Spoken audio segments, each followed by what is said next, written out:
যে রায় তো কালকে প্রদান করা হয়েছে, এখন এই রায়ের কিছু অফিসিয়াল কার্যক্রম থাকে, সেগুলো সম্পন্ন হলেই রায়গুলো যথাযথ কর্তৃপক্ষের কাছে চলে যাবে।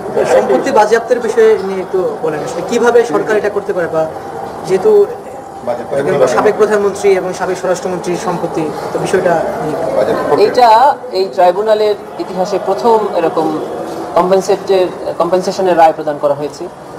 এটা আসলে আইনে যেটা বলা আছে সেটা হলো ট্রাইব্যুনালের সকল রায় গভর্নমেন্ট এক্সিকিউট করবে।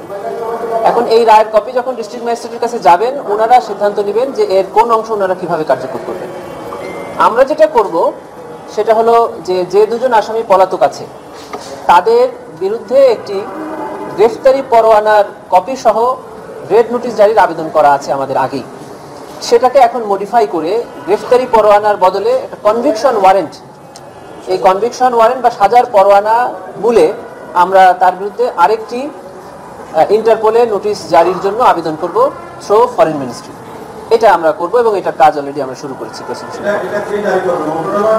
না, এটা প্রসিকিউশন করবেন চিফ প্রসিকিউটর কার্যালয়ের পক্ষ থেকে, এটা ফরেন মিনিস্ট্রিকে পাঠানো হবে, ফরেন মিনিস্ট্রির মাধ্যমে এটা ইন্টারপোলে যাবে।